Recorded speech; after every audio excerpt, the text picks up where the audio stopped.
On Monday, the 31st day of December 1838, a small, somewhat fragile ship, the Francis Spaight, entered Port Jackson in the colony of New South Wales. After making a dangerous journey round the Cape of Good Hope, the passengers and crew had survived their sea crossing of 4.5 months. On board were free settlers, sailors and clerics. Also on board were Mrs. Cowell, Mrs. de Lacy, Miss Williams, Mrs. O'Brien and Mrs. Cater. These women were 5 Sisters of Charity from Ireland, the first religious women to come to these shores. What had called them to venture to a place described as the most neglected portion of the Catholic world? How had they found the courage to leave everything behind? The Francis Spaight dropped anchor in Sydney Cove, and the sisters were lowered one by one on a suspended chair into a small boat. The sailors saluted each one. "God bless you, ladies. God bless you." 175 years ago, under an azure sky and with the hot southern sun beating down, 5 sisters made their way to shore to begin the mission of the Sisters of Charity of Australia.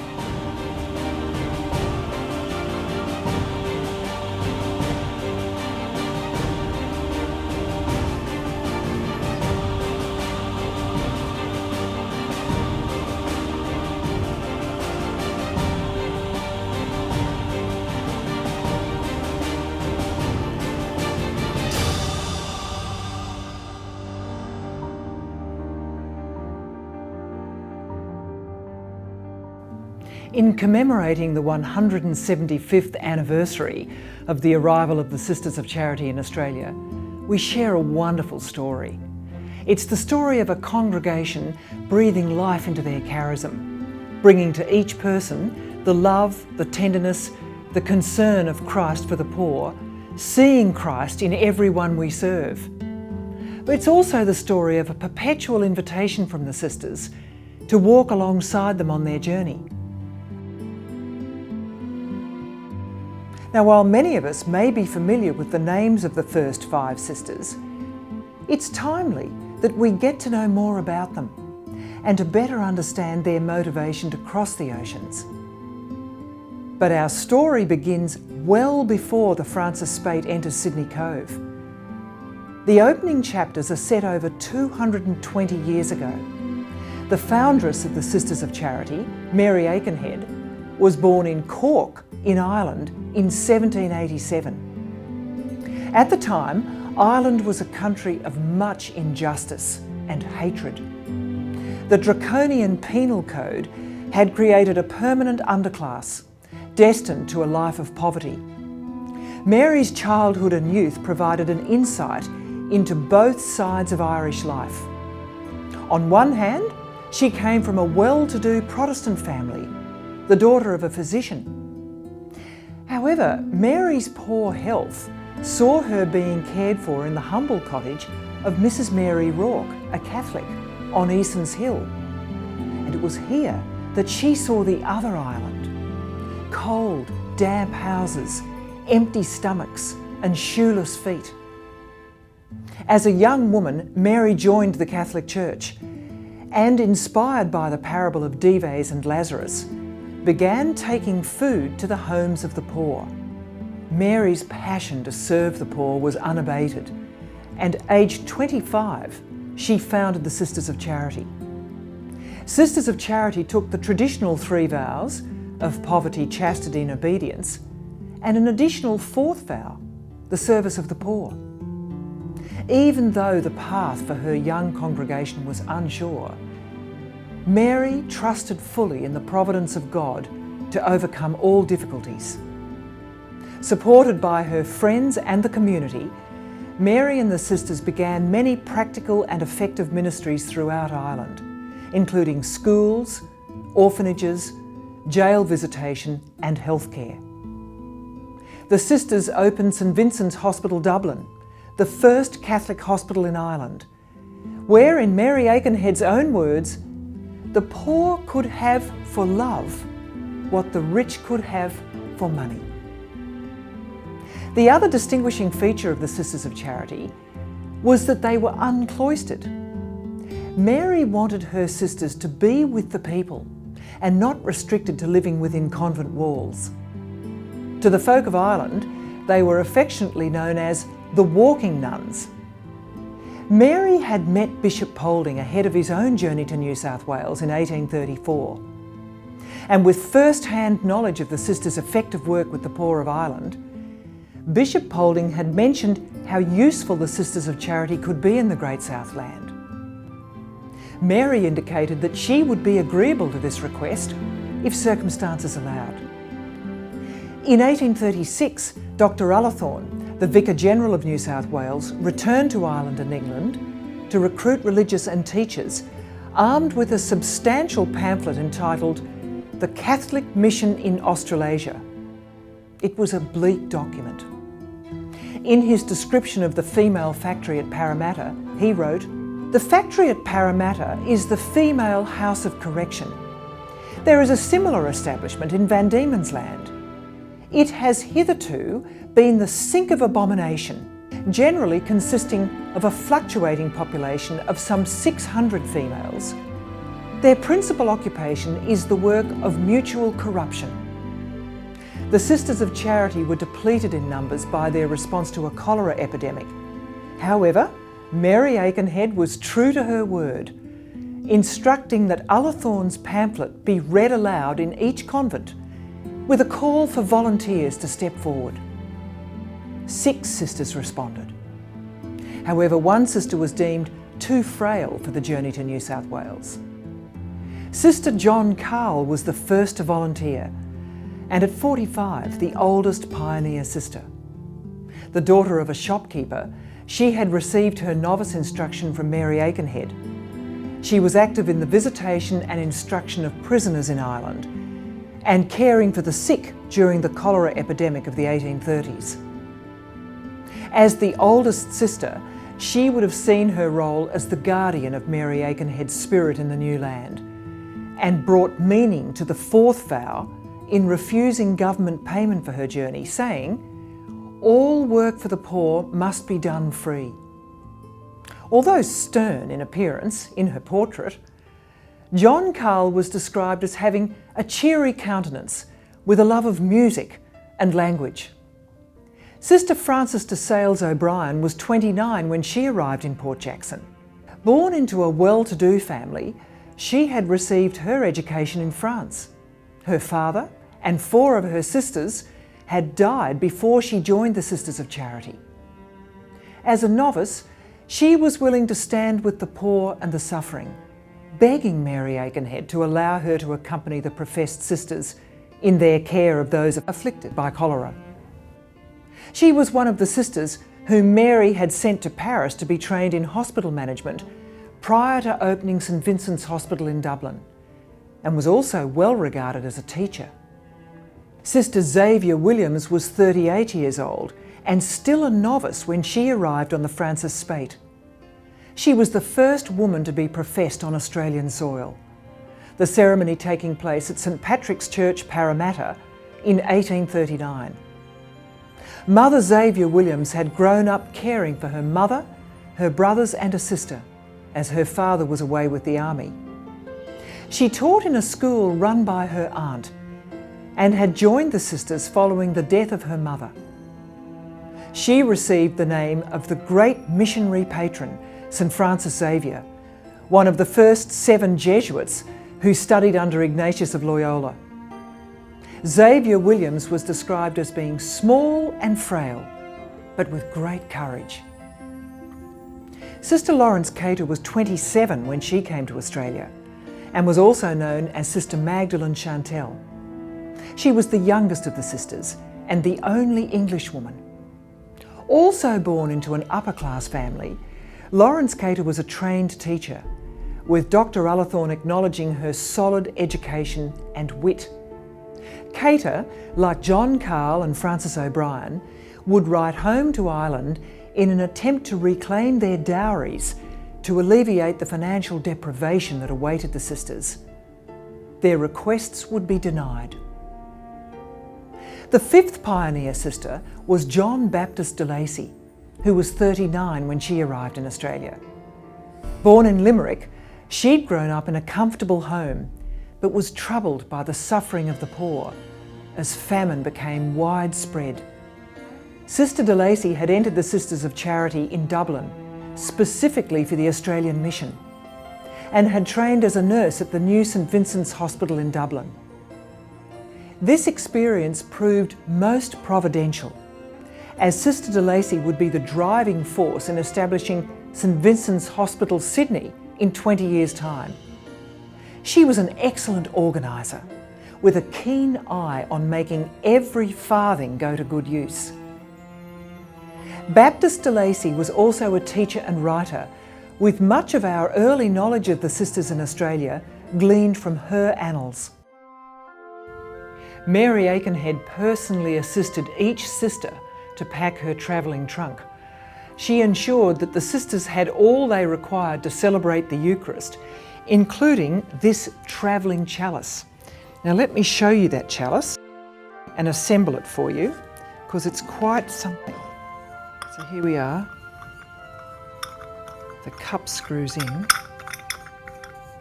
and here you have an ingenious chalice. On hearing of the skin colour of the Aboriginal people, she had this crucifix made to depict a black Jesus.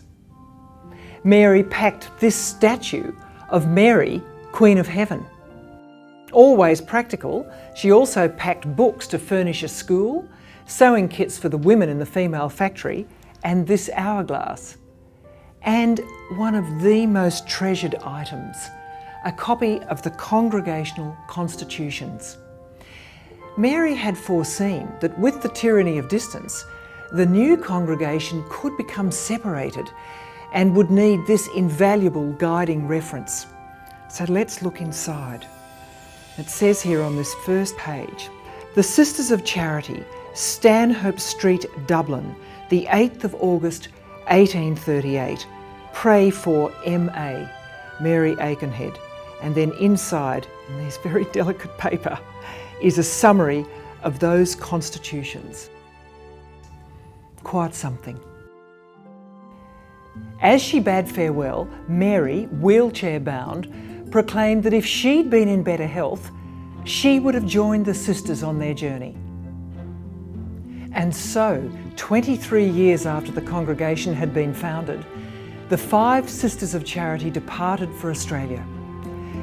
As you can imagine, their arrival in Sydney caused much excitement. Many gathered to meet the sisters, including the children from St Mary's Cathedral School, waving from the shores.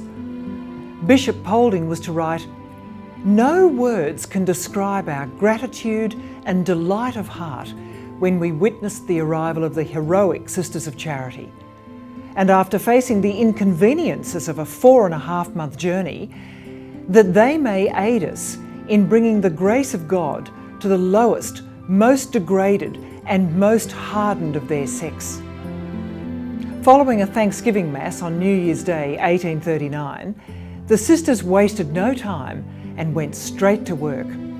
Starting with visitation and teaching at the female factory in Parramatta, it wouldn't be long before their mission expanded to schools, visitation for the sick in their homes, orphanages, jail visitation, infirmary visitation, and asylum visitation. They had sparse resources in a sparse land. After all, New South Wales was still a penal settlement. And in spite of not having a permanent home for many years, and the sisters relying solely on gifts and donations, the early mission was highly effective. One sister would write, "Every day is Lent with us here."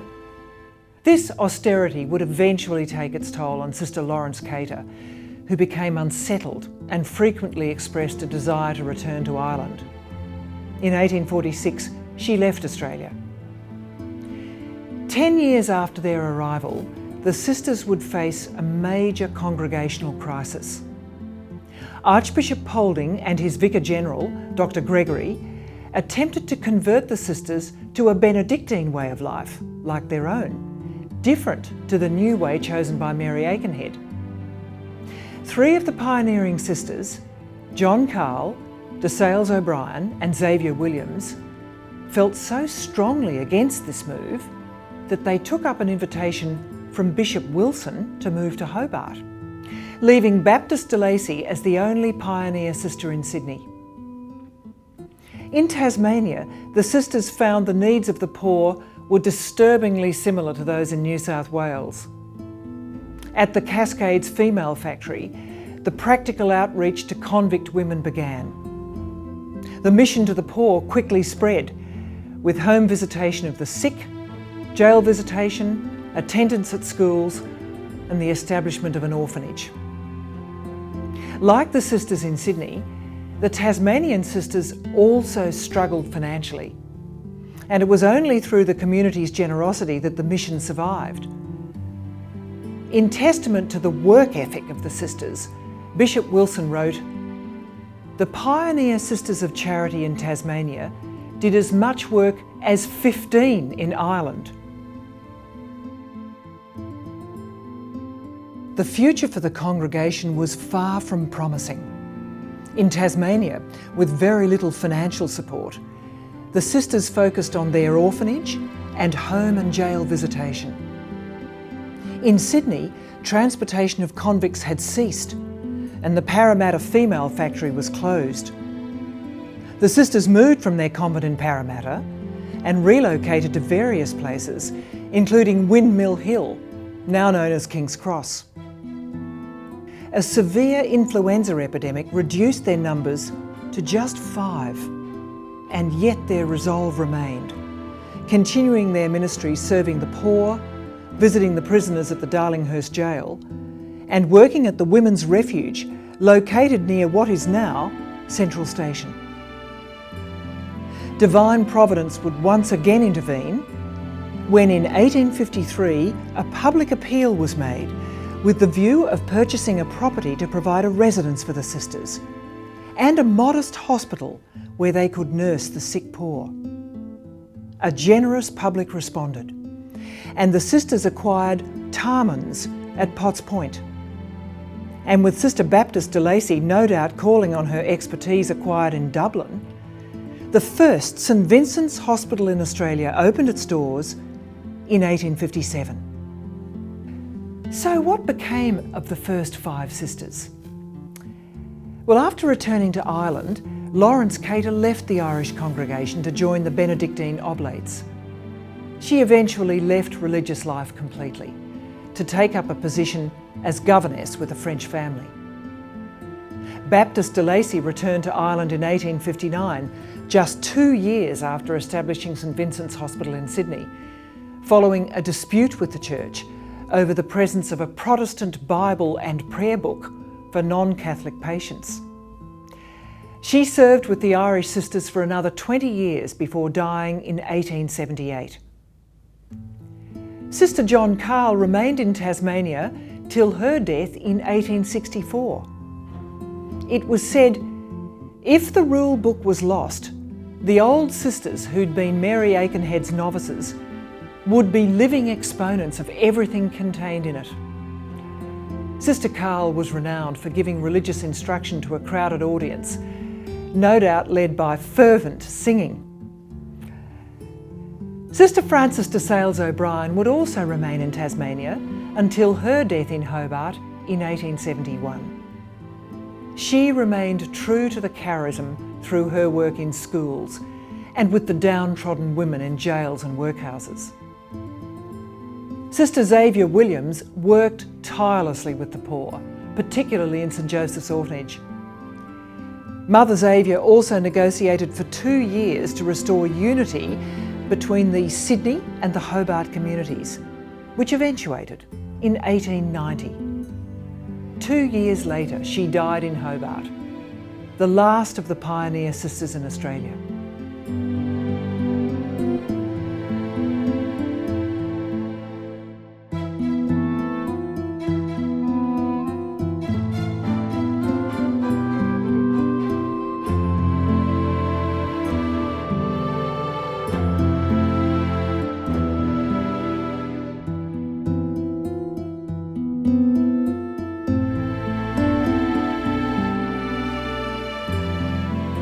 The establishment of the new hospital in Sydney seemed to bring a new vigour to the congregation. New sisters joined, and as their numbers grew, so did the ministries. Following in the path of Mary Aikenhead, they would read the signs of the times, identifying the changing needs of the poor and how these needs could be met in practical and compassionate ways. Australia was also changing, transforming from a penal colony to a land of emancipists and free settlers. This change did nothing to reduce poverty. By sharing the stories of these 5 sisters, we can gain an insight into how the mission expanded from the 1850s into the 21st century. Mother Xavier Cunningham was the first Australian-born sister, entering the congregation in 1857. She joined at a turbulent time. Beyond Baptist de Lacy's return to Ireland, with many deaths depleting the numbers of sisters, and St Vincent's Hospital deeply in debt, it seemed for a while that the Australian mission would come to an end. It would take great courage and determination for the small Tarmans community to stay and face the difficulties. They chose to stay. Mother Xavier Cunningham was a talented teacher, but her true vocation was nursing. She was hands-on in nursing training and supervision. Initially, all the nurses were sisters, but in 1882, the first lay nurses were admitted.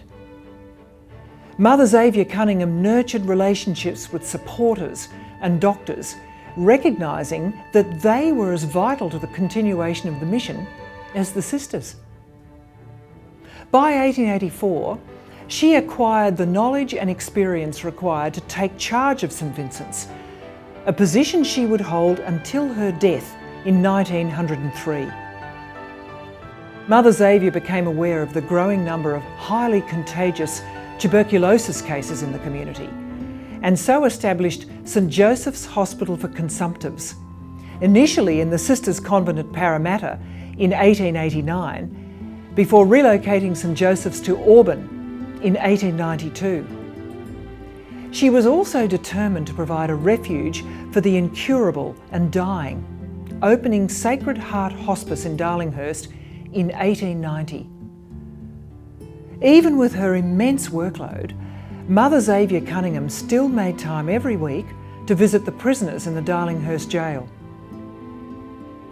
Mother Frances McGuigan was born in Braidwood in New South Wales in 1842. She joined the Sisters of Charity in 1861 and trained as a teacher. This would lead to her becoming headmistress of the Victoria Street Catholic School, known today as St Vincent's College. In 1882, Frances was elected Superior General, a position she would hold for almost 40 years. In this time, the mission would experience significant growth. The sisters opened many new schools. New wings were added to St Vincent's Hospital in Sydney. St Anne's Orphanage was opened at Liverpool in 1888. And St Vincent's Private Hospital in Sydney opened in 1909. Mother Frances was deeply spiritual. She was also tactful, holding a firm grasp on the principles of justice alongside acute business acumen. She was described as having a gracious countenance, enhanced by stately deportment. Mother Frances visited Ireland in 1895 to study the educational ministries of the Irish congregation and to visit St Vincent's Hospital, Dublin. Upon her return, she oversaw the foundation of a teachers' college and music school. The numbers of sisters in 1882 was 44. By 1920, when Mother Frances retired, there were over 400. To mark her Golden Jubilee in 1914, the sisters donated the funds for the Gothic altar and pipe organ in the Mother House Chapel. Mother Frances died in 1923. Mother Berkmans Daly was born in Limerick in Ireland in 1860 and travelled to Australia as a young child. Her family settled in country New South Wales, but tragedy struck with the death of her father just 2 years after the family's migration. Mother Berkmans Daly was educated at home by tutors before training to become a teacher. Fortuitously, one of her appointments was to St Mary's Cathedral Girls' School in Sydney, run by the Sisters of Charity. Inspired by their work, she decided to join the sisters, entering the congregation in 1881. In 1888, she was appointed to the first foundation of the Sisters of Charity in Melbourne, taking charge of St Patrick's School in Victoria Parade. Within a short time, she oversaw the opening of 4 more primary schools. And in 1892, she was appointed Superior of the Melbourne congregation. Her many visits to the inner city poor convinced her of the need for a hospital with a mission similar to that of St Vincent's in Sydney. In 1893, a small hospital was established in Albert Terrace, and the training of nurses began. The community rallied behind the sisters, funds were raised, and a new St Vincent's Hospital opened in 1905. Mother Berkmans Daly also oversaw the establishment of St Columba's College in 1896 and Catholic Ladies' College in 1902. In 1910, the new St Vincent's Hospital Clinical School opened in collaboration with the University of Melbourne. Mother Berkmans Daly was determined that patients at St Vincent's would receive the best possible care, taking a European study tour to see what equipment and efficiencies could be introduced. Mount St Evans Private Hospital opened in 1913. One of Mount St Evans' patients, the soon-to-be Prime Minister William Morris Hughes, declared he hadn't thought he was afraid of anyone till he met Mother Berkmans Daly. Upon the retirement of Mother Frances McGuigan in 1920, Mother Berkmans Daly returned to Sydney as Superior General. Even though in poor health, she demonstrated great leadership and organisational skills to harness the potential of the now 400-strong congregation. The mission expanded into Queensland with the opening of St Vincent's Hospital in Toowoomba in 1920. Hospitals were also opened in Lismore and Bathurst. Her last great contribution to the care of the poor was the establishment of a clinical school at St Vincent's Hospital in Sydney in 1923. After serving 4 years as Superior General, Mother Berkmans Daly died in 1924. Mother Giovanni Ackman was born in suburban Randwick in Sydney in 1886. Her parents were of the Jewish faith. However, she attended a mercy school and as an adult was baptised into the Catholic Church. She qualified as an optometrist, establishing a practice in Collins Street in Melbourne. Soon she began practising in the outpatients department of St Vincent's Hospital and became well acquainted with the sisters. Inspired by their service of the poor, she entered the congregation in 1914. She would take many roles in the sisters' hospitals, including taking charge of St Vincent's in Sydney.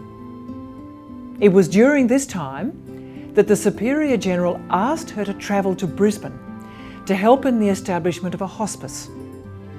When she arrived in Brisbane in 1954, Archbishop Doogue inquired as to how much money she already had towards the hospice. Mother Giovanni simply replied, "Nothing." The raising of funds for the Mount Olivet Hospice would prove to be a shilling-by-shilling exercise, and it was provident that a sister with a good sense of humour was assigned to this task. Ever businesslike, she persisted, and street by street, door by door, sufficient funds were raised to open Mount Olivet in 1957. Mother Giovanni was appointed the first superior and administrator of the hospice. Unflagging and practical, she was renowned for her sewing box of tricks and a seemingly unlimited bank of stories. She maintained her vitality with an occasional solitary day fishing on Bribie Island. Mother Giovanni was also a very frugal woman. When taking her shoes for repair, she declared to her companion, "We will have to wait," as she only possessed one pair. 1963 marked the end of her appointment at Mount Olivet, so she volunteered to join a missionary group in New Guinea, helping to care for the health of 300 children in Bundi. Mother Giovanni Ackman died in 1966.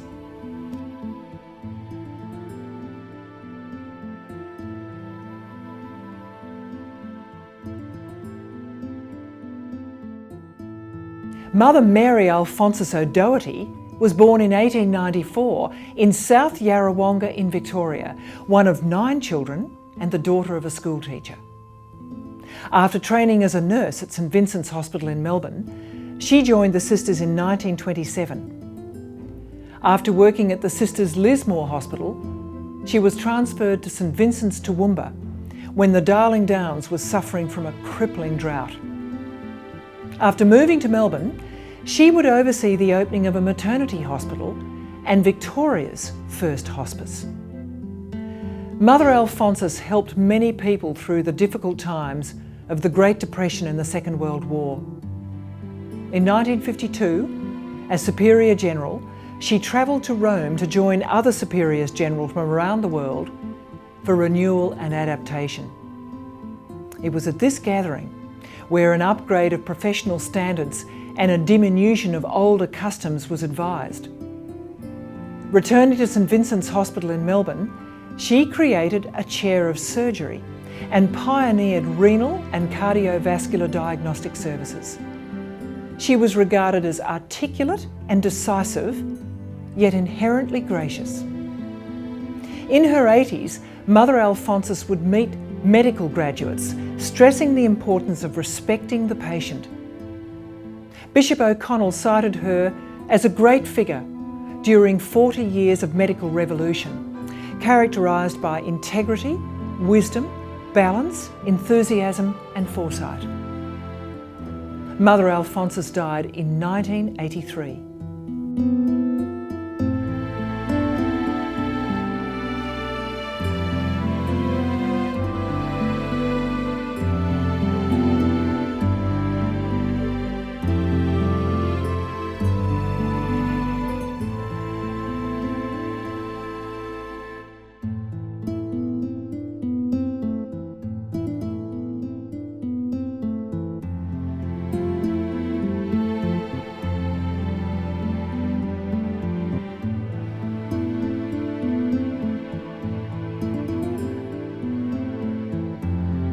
Even with the numbers of sisters in decline, they continued to read the signs of the times and respond accordingly by enhancing existing ministries and creating new ones.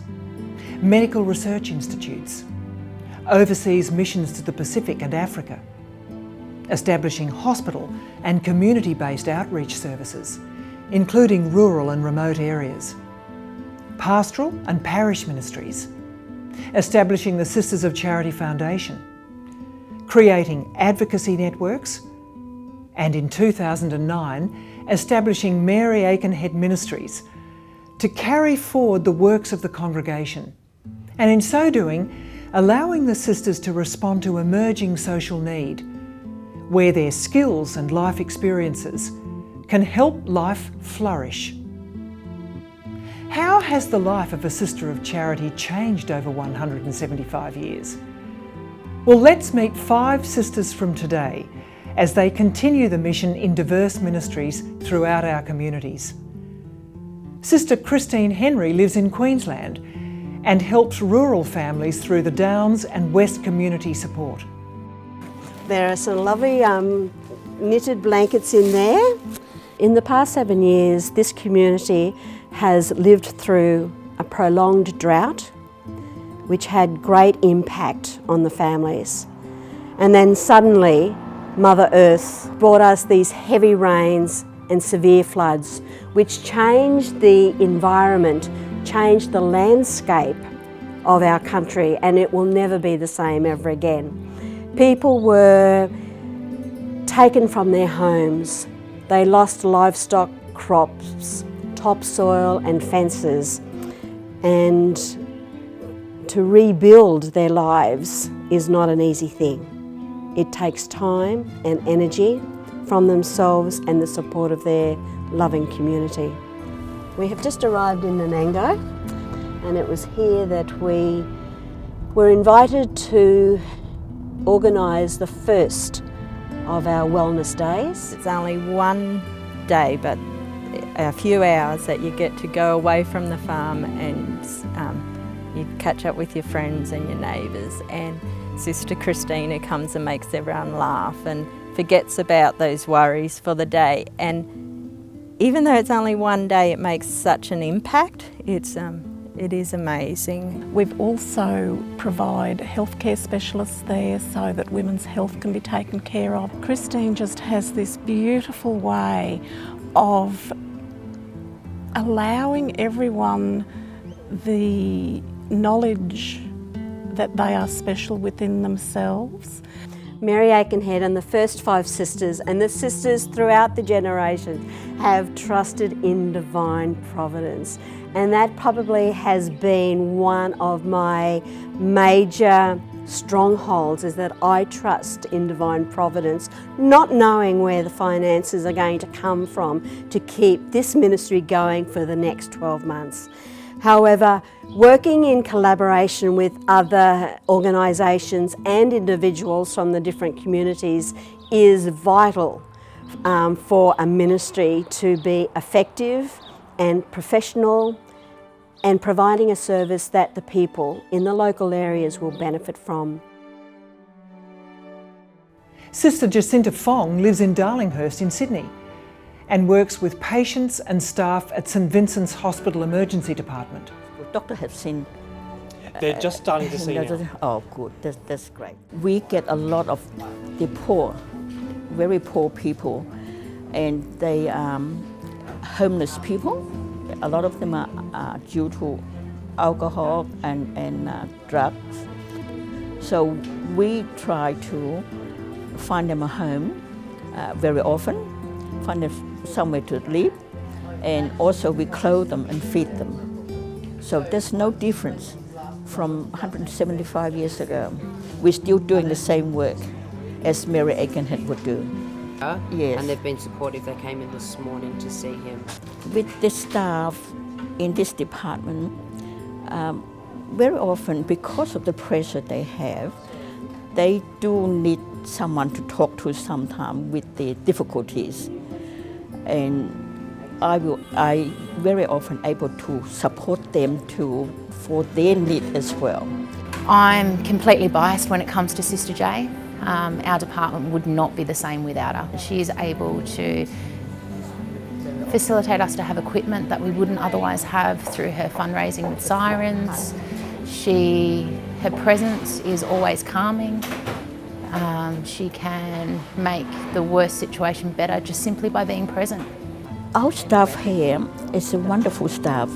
They are very caring people, and they do have the spirit of the Sister of Charity. They look after the poor beautifully, and they have our own spirit. That's why I said the early sister spirit is always with us in this place. Good morning, how are you? You're good? Busy today? Sister Margaret Valentine lives in Tea Gardens on the mid-coast of New South Wales, where she's Parish Pastoral Coordinator for the Mile Coast Parish. There are a lot of lonely people here actually. People who don't, because they're away from their family. A lot of them their family are in Sydney, and so they don't have that family support. We don't have a resident priest, so my role is the day-to-day running of the parish and the pastoral care of the parishioners. The dream is that people will really sort of be there for one another, be there as community. They come, they share what the week's been like for them, they celebrate the breaking of the bread, and then they leave taking Jesus with them and knowing that the support of the community is behind them. And also to, like our sisters in the past, I really believe that home visitation is vitally important. You know, when you meet people on their own territory, they open out, tell their story. Wherever there's a need, you know, I try to be there, or if I'm not there, a member of the team is there. She gets involved. You know, you would have seen her there this morning. She's hanging on to the children and she's down on the floor and wiping dirty noses and all those sorts of things. So, you know, it's not just, well, you go do it. She involves herself in it. She walks the journey with us. Reminds me of folding tablecloths in the novitiate. There you go. Beautiful. So we all feel as though that, yeah, this is working well, let's stay with it, let's see what else we can do. It tends to result in a greater evolution of some of the opportunities that do exist rather than just sit around and let it happen. And it's quite exciting to be part of that. And I think people feel that. These people, I believe, will carry on the mission of Jesus because they've been given support, encouragement, to build God's kingdom here, and I have no doubt that that will continue. Sister Margaret Byrne lives in Darlinghurst in Sydney. She's a senior lecturer in biblical studies at St Andrew's Greek Orthodox Theological College. Our charism is to try to respond to the needs of the poor. And in the time of Mary Aikenhead, that was largely the materially poor. But over time and adapting to needs, we now interpret that as anyone in need. There was a need here at St Andrews. The Greek Orthodox tradition, its key focus in terms of academia is the patristics. That's the writings of the early church fathers and the occasional early church mother. They have some biblical scholars, but not in Australia. So I turned up to take one class, and after that the bishop asked me if I would become permanent member of staff and teach other biblical studies units. So now I teach all of them. When we come to 1 John, it's the next phase. The exclusion from the Jewish community is no longer really relevant.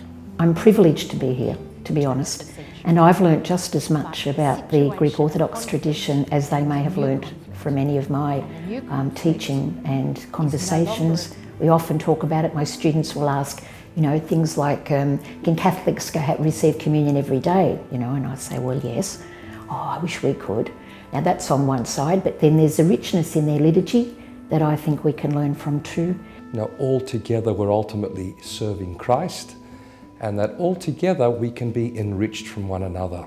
So Sister Margaret's presence here shows students very early on that there's such a richness in another tradition where we as Orthodox can look and see, wow, this is good. Let us rejoice in this together.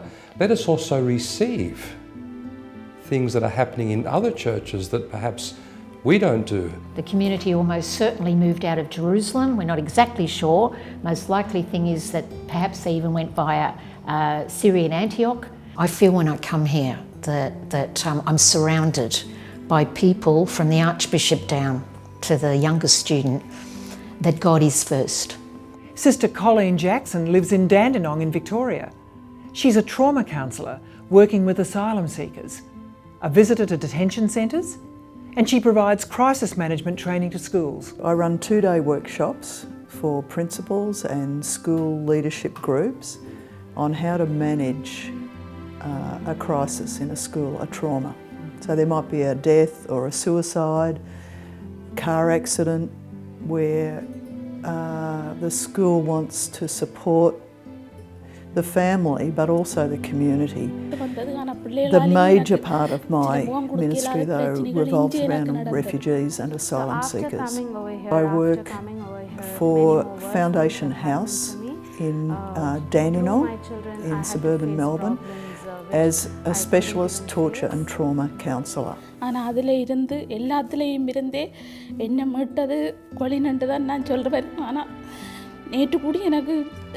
our clients, my clients in this case, are asylum seekers. They are all people who've had a torture and trauma history. So my role with them is to help them process their trauma, to find ways to live with the torture and the trauma, and to integrate themselves into a new culture and a new life.